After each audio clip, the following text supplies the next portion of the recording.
This is your First Alert Weather Breakdown, a deep dive into how weather works with meteorologist Evan Thomason. Welcome on to the First Alert Weather Breakdown. Hey, I'm meteorologist Evan Thomason. It is Friday and Friday. Welcome on, welcome all. Hey.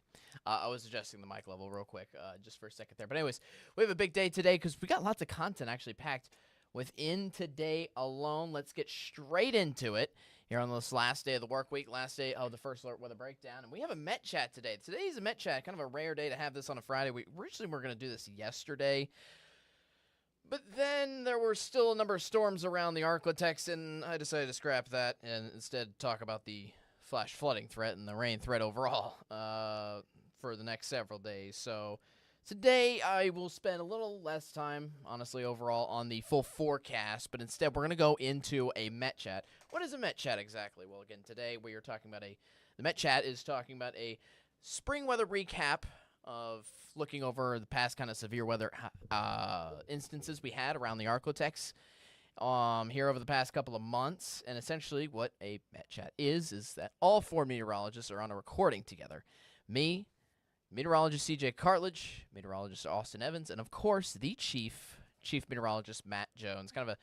It's a rare time, I like to say, that all four of us are able to get ourselves together because we all four of us work different schedules and work at completely different times. Just for case in point, Matt works basically when I sleep,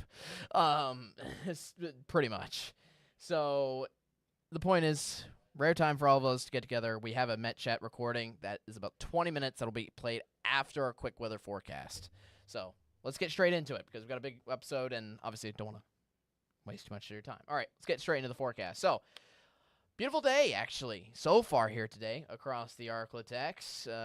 You've noticed a stray shower or two around. We'll double-check that radar picture here in just a little bit, but thankfully, Shreveport and Bossier, it's been a beautiful start to your Friday. Good amount of cloud cover around, but we've still noticed a good amount of sunshine here in the meantime for the time being, which has been really, really nice. And of course, as soon as I talk about my graphics, I lose control of them. Thank you, technology. Technology also running on Friday energies, apparently.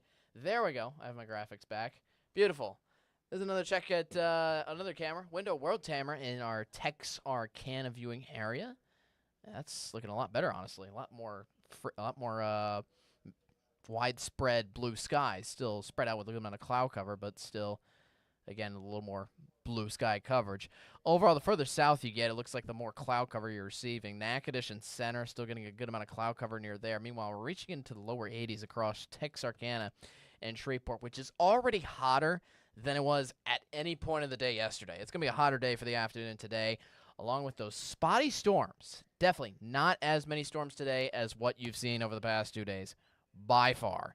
For the weekend, still more chances for storms, but I wouldn't be too concerned about them at this point because we're just expecting isolated groups of some storms to hit at a specific time frame. I really think you will still get a good portion of this weekend with some dry weather, actually, to be able to enjoy whatever you got to do to get outside.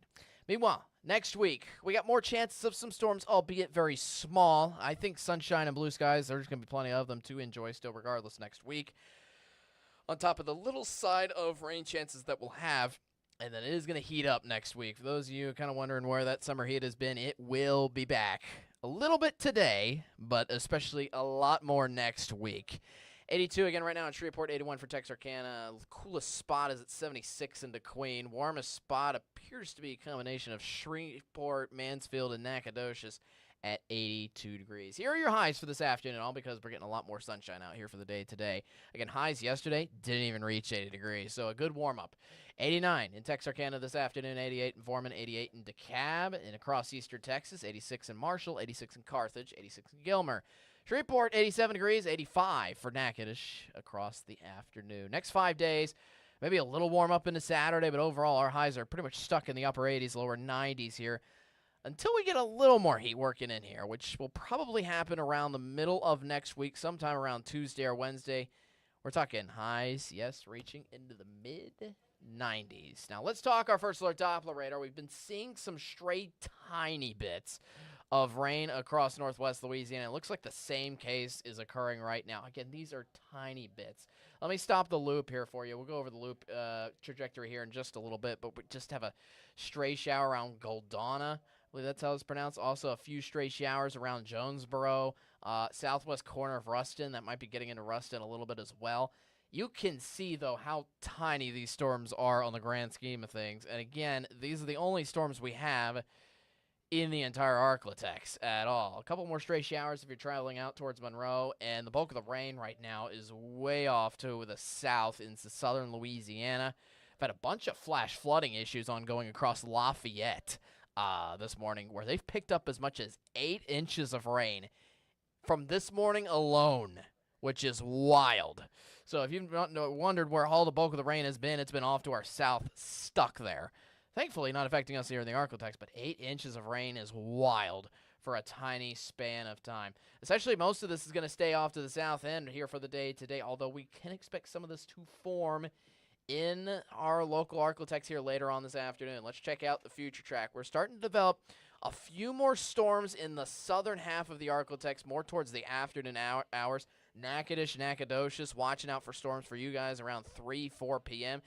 These storms are going to try to move northward, but as you see, the coverage as it tries to move towards the I-20 corridor is very spotty. And around 5, 6 p.m., I think if it rains today in Shreveport and Bossier, it's going to rain around 5, 6 o'clock, around the evening commute home. And you see these cells shouldn't look that impressive, number one. And number two, we have no chance of severe weather at all with any of the storms expected here for the rest of the day today. Now, for tomorrow, again, we're expecting consistent storms, just so you know, each and every day, at least through the Father's Day weekend. Father's Day morning, looking cloudy, but it should be mostly dry, at least all the way through lunchtime. We start seeing some problems in the same areas we have are going to see problems here later on today, and that's going to be around Nacogdoches and Natchitoches again here for the starting in the early afternoon hours on Saturday. But like today's storms, the storms are going to try to roll up to the north and eventually roll along the I-20 corridor here for tomorrow afternoon. So that's why I watch out for storms, especially across Shreveport and Bossier. Some of that will hit Texarkana and the northern half of the ArkLaTex here for tomorrow night. That's Saturday's bunch of storms. Then for Sunday, kind of similar to Saturday, where we start off the first portion of the day nice and dry, at least for the morning hours, which would be good. But then a couple pop-up storms can really form anywhere around the ArkLaTex, although you'll see more of a scattered coverage and more numerous storms, especially across areas of Nacogdoches and Natchitoches for the afternoon hours on Sunday. That still could roll up definitely into Shreveport and Bossier, likely for Sunday night before hitting the northern half of the ArkLaTex further on into Sunday night. And we have another round coming here for your Monday as well. Yeah, it's kind of rolling on the carousel of rain, but thankfully, I'm going to reiterate this, not many chances of severe weather. For the next 3 days, we're expected to get about a half inch of rain to an inch of rain. Just so you know, Wednesday alone, we got 3 inches of rain in Shreveport. 3. So the point is, we're not having this flash flooding issue like we had over the past 2 days, okay? We're not as concerned about these storms in and of themselves. Then, for the long-term future track, we really want to show you that, unfortunately, we do have some spotty storms in the middle of next week. I know we were kind of looking forward to the end of the light of the tunnel and the end of the rain showers around the middle of next week. Excuse me. But still, some of these future tracks are trying to hold on to the chance of storms still carrying on each afternoon through the bulk of next work week, which is still not good, unfortunately, to give us any relief from the rain. To have a completely dry day around here, that is. Meanwhile, again, I really want to emphasize, no chance of severe weather with any of the storms expected over the next several days, which is at least good. Here for the day today, again, more numerous storms and more scattered storms around Natchitoches. More spotty storms are going to be for this late afternoon and into the early evening hours across Shreveport and Texarkana. For your Father's Day weekend, just watch out for the storms in the afternoon hours. Non-severe, a couple heavy downpours could be possible. But that's really the worst of the issues I'm really worried about. No tornado warnings should be going off. No hail, no strong winds to really be too concerned with. Just could be watching again for the couple of downpours in the afternoon hours. So you're planning golf, planning grilling. Morning hours. Morning hours would be the best time to do that because the mornings are actually looking pretty darn good around here. Sorry for going one graphic too far. 7-day forecast. Again, spotty storms are possible over not just the next 4 days, but the next several days. Still maintain a 20% chance of rain for Tuesday, Wednesday, and Thursday of next week, each of those days. Highs are back into the upper 80s today. That pretty much maintains itself for the most part through the weekend on both days. Then the heat, the summer heat, is going to come back middle of next week, starting around Tuesday. All right, that was a look at your full weather forecast here. I know it went a little more quickly than I wanted to, but hey, we got to get to a Met Chat. About a 20-minute recording. We'll have a quick commercial break, and then after this, we'll have a quick recording of our Met Chat. Now, one disclaimer before I get into the minute to 2 minute commercial break, and then we get into the recording of the Met Chat. I used a new laptop. First time using a Met Chat for my new laptop, and I'm going to try to work out some of the bugs on it because it did not perform as well, so to speak. You'll notice a few little freezes in my webcam a little bit from time to time, and also, just so you know, the very last minute, for some reason, of the video got corrupted. I have no idea why. It's the last minute of a 22-minute recording, though, so I will still show you it in and of its entirety. Essentially, you'll just see the chat freeze, and then I'll come back on camera. So don't worry about those two things, and hopefully you still get to enjoy. Still lots of good points being brought up in this. All right, we'll see you after this.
Hello and welcome to the First Alert Weather Breakdown Met Chat. First of all, it's been a long time coming since we've been on this.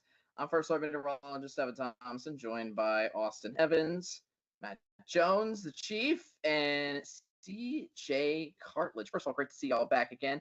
It's been the first time in a while. We're trying to spread out these Met Chats a little bit more to, I guess, make them a little more meaningful, a little more meanwhile, so to speak, our time. But it's always great to get back with the three all in one spot, especially because me and Matt have opposite schedules. But first of all, before we get into our main topic here for today, are you guys surviving with the summer? Because I know Austin and Matt usually sometimes melt. I mean, I don't think it's been bad. Got the AC in the car fixed. We're all right. We're getting by. It's not that big a deal. Plus, they replaced the AC in the house last year because the unit, the old unit was from 1999. Old. That's old. Wow. The AC guys, when they were replacing it, they were like, "You know how old that is?" I'm like, "No." It's like, "It's from 99." I'm like, "Okay." Yeah. That's getting up there. So now I got an AC unit this side of Y2K, and I got the AC in the car fixed. So we're handling it. It got a little warm, a little fast for my taste, but what are you gonna do? Yeah. It's a toasty one. CJ, you doing all right? Yeah, I'm actually kind of excited, kind of not with the humidity. I like the warmer weather. I come from a place where gets a fair share of warmer weather, but just without the humidity. I don't like the humidity. That makes my car extremely hot in the summertime. But but yeah, I'm excited. I'm excited for pool weather, and I'm excited to be outside more, especially with weather like how it is today, and not so much how it's going to be when this is aired. But for today, it is pretty nice. It is pretty nice, and I'm excited for the summer season. It's durable, that's for sure. Kind of the start of summer though means kind of the unofficial end of severe weather season in a way. It's not technically over. We still got storms that we're dealing with, and that's kind of what we want to talk about as well. We kind of want to put a recap to severe weather season and talking about something that I didn't realize was going to be this much of a historic threat, honestly, around the ArkLaTex, and that was flash flooding. Correct me if I'm wrong, but I think this was a very active flash flooding season, if you call it that, honestly. We're running our rain totals well above average, for starters. And most of this rainfall has compounding in with several systems, like all at once, which is the essential terrible equation for the recipe of flash flooding, essentially. So we're just going to go kind of recap over what's happened over the past couple weeks. And the first thing I want to mention is the first thing that comes to mind when I talk flash flooding over the past couple months was back in early April, we had severe flooding out of Texarkana, some of the streets. Now, we definitely knew it was coming, but it was so, I wouldn't say bonkers, but it happened at a weird time because it happened in the overnight hours. And I think, obviously, that's kind of the time we're less awake, which I guess was a good thing, but we still had several reports of cars being flooded out, even I think an apartment building that had to get evacuated. I'm not sure what y'all remember from that, but I think Texarkana ended up somewhere in the ballpark of, this is a 10 guess. inches of rain. Yeah. I was going to say, I wasn't sure if y'all got it, but it was 10 inches of rain. Do you know how much in a span of time that was? It was in like one night, I think. Yeah, I think it was one like night. 8 hours, maybe. Mhm. It happened. It happened fast, and That's when there was the flash flood emergency for Texarkana, and I remember that's when I-30 was underwater too for a while. Yeah, Mm-hmm. it was terrible. We had our fair share of overnight storms too. Like, We did. I believe it was a lot more than what we saw last year. What do y'all think? I'll be honest, at least I can't remember that far back. Yeah. Thunderstorms, yeah, not necessarily severe, but I mean we've had a decent pattern of nighttime thunderstorms, and I mean I remember the early April thing. We were looking at when we were forecasting that, we were like, this is a flash flood problem because it was a future track showing constant rain over Texarkana for, I think at the time it didn't move for like 3 days. It didn't. I don't think it ended up being that way, but it was still a rather prolific situation. At least we're not going into the summer experiencing a drought. Right. I mean, if we're looking at positives, we're actually in pretty good shape in that particular realm. So the crawfish industry is going to be probably fairly happy with the amount of rain, barring any flooding damage. But yeah, there's been some hairy situations. Even here in Shreveport. Well, and plus, we got a couple of really bad problem areas in Shreveport that love to flood, even if it only rains a little. Right. Did we it's, have some bad flooding? We had some bad flooding in Shreveport because I remember some of those videos that went kind of viral with that school bus was like floating down the Yeah, wasn't main that on road. Uri or I something? believe so. And then like Um, Benton Road was like completely underwater. I don't remember. That was during the evening. That was during the afternoon commute, and I think that was, I don't know, was it last month? That was sometime during the afternoon commute. We got that school video. I think it might have been like during the four. I think so. That school Yeah. bus video. It was right Or during the if afternoon commute home. Yeah, if it Mhm. wasn't during the four, it was like right before it. Mhm. Because I think we got into the show. I think Yeah. we were able to move pretty quick on that. Yeah, lots and lots of rain. Not necessarily super active on the tornado side of things. Right. We've had a few. We've had a few. But as Evan said earlier, very prolific in the rain side of things.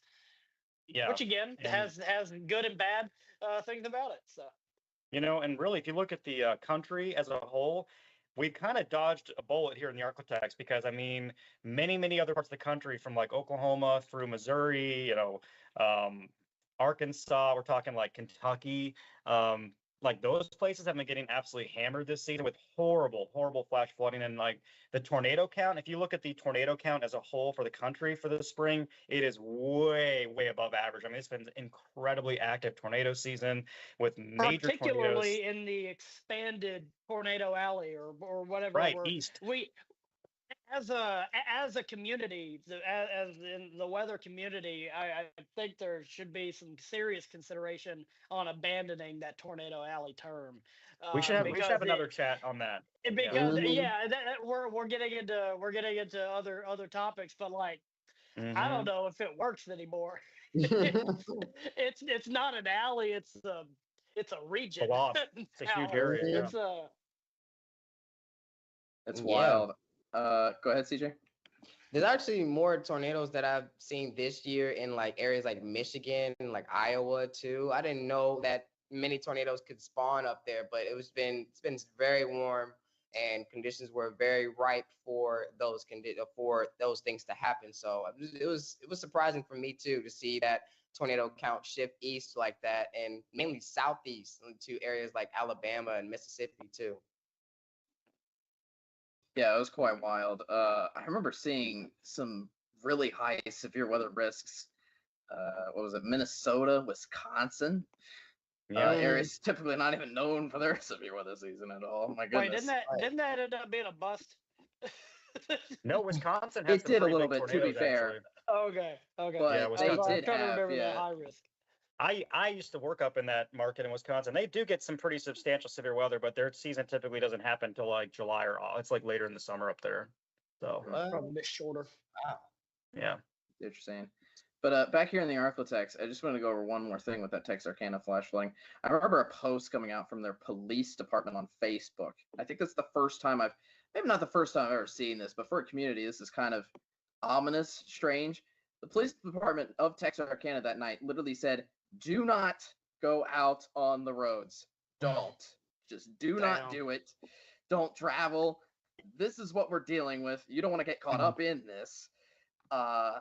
So obviously just kind of the ominous reeling effect of what happened, especially on I-30, as Matt mentioned. That I think I had somebody message me that night and be like, where can I go if I-30 is completely flooded out if I'm going from Arkansas through to Texas?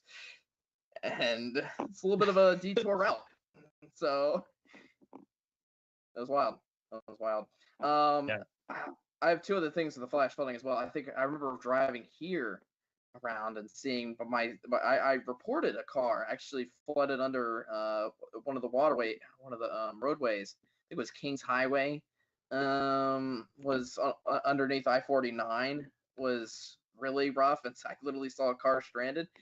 I was literally looking down the road, and we're like, why is there a police car just sitting there blocking the roadway? And I looked further on, and I just saw that, and I was like, oh, yeah, don't do that.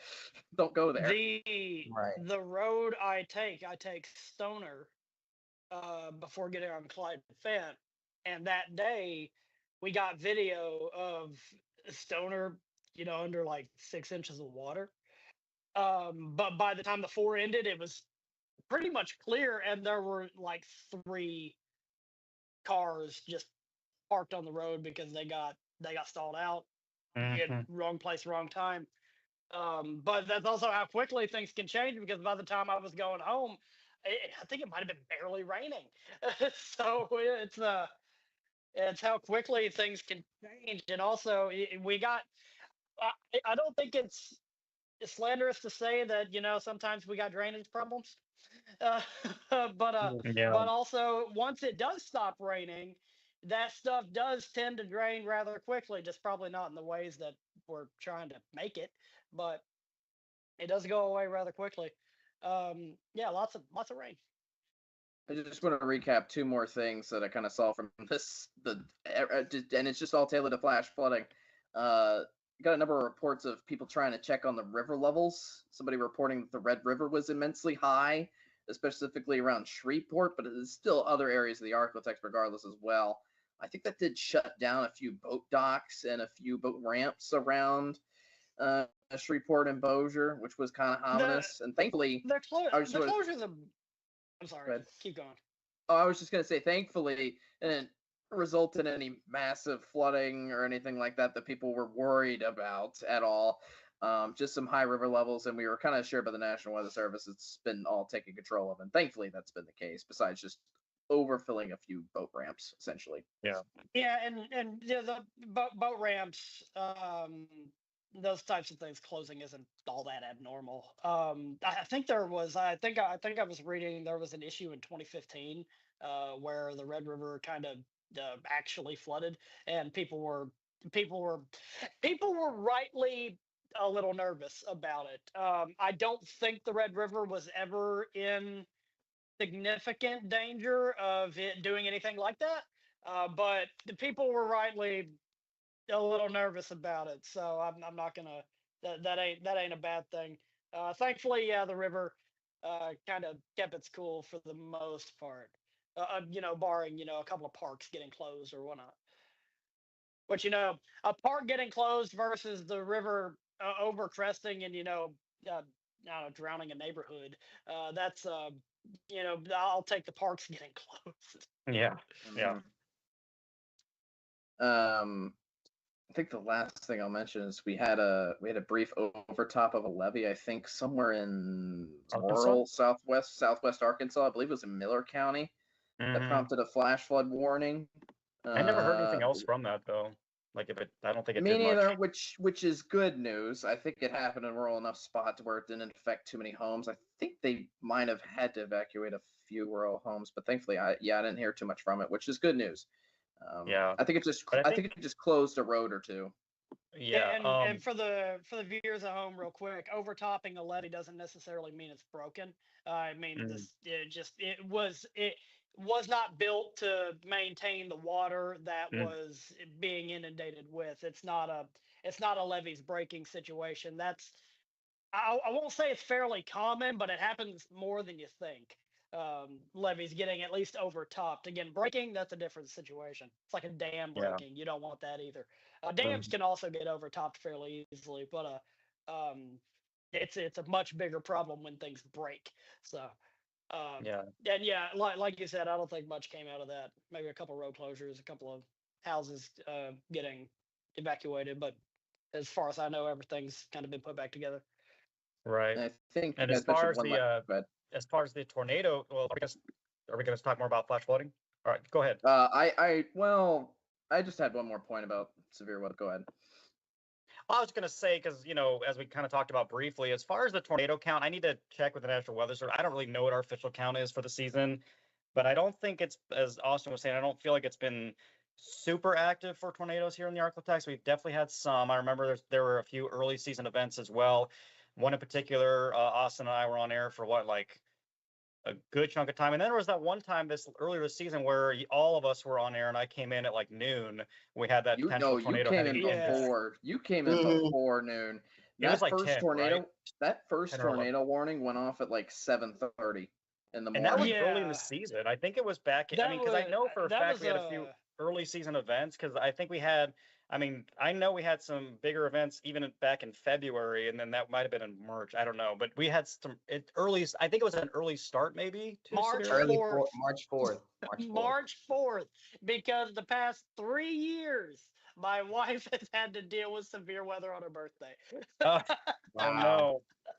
Yeah, I think it was one of those days where I saw a tornado warning pop up on my phone, and my wife tells me she heard me go, okay, I'll get ready, because I was like, trying to get out of bed at the time. Yeah, it was early. I said it was 7:30. I remember Austin and CJ coming in earlier than usual for that. Yeah. And I think they were the last ones on air as well. I think from a tornado warning somewhere down south in the southern edge of the ArkLaTex. I think that lasted until 11:30. And if I remember correctly, that was a marginal risk day. There was one day where it was a marginal risk. It did not look like much, and then they issued that tornado watch for the southern half. And made it a first alert day at the last second. It was a very unexpected. There was one day that was very unexpected. We had multiple tornado warnings. I don't remember what day that was. And that probably was the one where the tornado, the debris, was there a debris signature? There might have been, but at least the couplet was like a hair outside the region, but was on its way back into the region. So CJ and I just stayed on because it was coming back. So we might as well. There would have been no point in getting off the air for 10 minutes and then getting back on. That would have just made everyone more mad, Right. including us. So Exactly. It's also hard this year to compare to last year. In terms of tornadic activity. Well, You'll be hearing more about that later.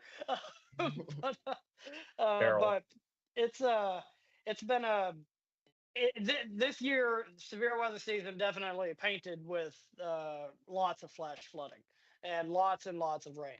Which again, at least we're not going into a drought. There are places in the country that are under a severe drought, even to the west of us, barely to the west of us, like Austin, Texas. Portions of the DFW area under drought. We're not, and I'm okay with that. We should be okay with that. Yeah. I personally am. So, somebody mentioned earlier. I meant to respond to this way earlier, but overnight storms. Obviously, that kind of goes into my jurisdiction. I think four. I think I'm going to go with a count of four. 4 times I had to come in earlier than my early morning shift to basically high five. I think I high five Matt twice and CJ twice. It was yesterday, wasn't it? Well, and I also had to do that Monday. earlier this week. I had to do that on Monday morning as well. As of this recording. Which is still relevant to this recording. I did that on early Monday morning, essentially, where I came in at midnight, 12:30 time frame, and just stick it out through the overnight hours. Thankfully, not too much. There was still a good amount of severe weather coverage that came out of that, but I only had to deal with one overnight tornado warning. I'm not even sure if y'all remember this at all. There was an overnight tornado warning. I remember that. Yeah, it was 2 overnights ago. It happened at 2:30 in the morning across McCartney County. With it ended up being confirmed outside of the ArkLaTex. I'm not even sure if it got confirmed in the ArkLaTex, but for that matter, but it still showed a good signature only across McCartney County and I was on air for an hour, 2:30 to 10, 2:30 to 3:30 in the morning. Dang. Part of my message was just wake up, wake up, wakey, get yourself conscious, and get to your safe spot. If you're in McCartney County. Yeah, exactly. So, all right. Am I missing anything else? I think we covered a good recap of this. Obviously, we're doing a flash flooding this week, potentially. We'll see. Obviously, our ground is already soaked, and it's going to be more soaked. It's almost adding like ketchup on top of your ketchup, so to speak. The ground can only soak up so much, is my point. So, we'll see how it goes. But anyways, turn around, don't drown. I think that goes simply stated. Yes, people still do it. This is crazy. Yeah. It don't matter how big your truck is. It really don't. It really does. Nope. We just talked about a school bus getting stuck. Yeah, a school bus. So. I mean, they weigh 35,000 pounds. I mean, that school bus was floating down the road. And as far as I know, no one got hurt with that. No, they evacuated the driver. I think we had footage from inside the bus. The driver was like stone cold professional. Let's make sure these kids are safe. There was one. I think there was only one kid that was on the bus at that time. So. Oh really? Oh. Mm-hmm. Yeah. That's good. Yeah. That school bus became a school boat. Right. It did. That's like ultimate. That's like ultimate transformation. Whatchamacallit? Amphibious Transformers. Huh? Transformers. Is that what you're looking for? Oh yeah. No, I was thinking of the Magic School Bus. Yes. Oh. We like this. That's the end of the recording there. As I said, the final minute of that recording did get corrupted for some reason. I'm going to try to figure that out next time. But anyways, thanks you for watching the First Look with a Breakdown. Thanks for watching the whole recap of the severe weather events. I realized looking back at the recording, sometimes we didn't mention like specific dates of when things happen, so sometimes they're hard to be able to retrace things back. But specifically, like the flash flooding in Texarkana and some of the street flooding around Shreveport, you know and you remember if you were around town for those kind of events, especially the flash flood emergency that we had in Texarkana back in early March. Wild. Real quick, Christian, thanks for watching. Appreciate it very much, man. Appreciate the kind words as well. Typical day for me, especially with building graphics. Building graphics usually takes somewhere in the ballpark of 30 minutes to an hour. If I really want to spend a good amount of time on building graphics that you see in your weather shows and you see on there and make sure like all the weather graphics that you see are up to date, I can do it as less. If I'm rushing it, I can do it in like 30 minutes. But if I want to do it like thoroughly and do like a really good job and sometimes make some creative graphics and stuff like that, then it'll take like an hour. So somewhere in that ballpark, 30 minutes to an hour. Although that's me saying that. If someone else is getting just like used to the weather graphics and that, I'd recommend like an hour and a half. But somewhere in that ballpark. It does take a good amount of time. Some of the graphics refresh themselves, so it's nice and easy. They're just ready to go. Like, for example, high temperatures. They're ready to go always. They refresh, and they're automatic. But, like, say I have a graphic that's talking about commute forecast. I usually create those myself and always have to update them so that, I don't just say it's completely sunny out in the afternoon and someone else complains when it rains out then. So, anyways, great question. Anyways, thanks for watching First Look Weather Breakdown. That's our time. We've already gone past time. We usually end at 11, but it's not the end of the world if we go past time. Anyways, thanks for watching First Look Weather Breakdown. Thanks for watching this whole week's worth of First Look Weather Breakdown. Meteorologist CJ Cartledge will be back on as your host Monday at 10:30. He will see you then. I have no idea what he has planned. I know what I have planned for my shows next week. I'm not going to give that away to you. You'll have to find out next week. I'm coming on the First Look Weather Breakdown. Again, thanks for watching always. Really appreciate it. Have a fantastic Father's Day weekend. Watch out for a little bit of rain, but just a little bit of it, okay? It shouldn't wash away your plans, hopefully. If you want to make better plans where you're not even worrying about rain, period, make them in the morning, okay? That'll be the best thing to mind. All right, have a great rest of your day. I will talk to you all later. Have a great Father's Day weekend. If you are listening, Dad, happy Father's Day to you, all right? I'll see you soon.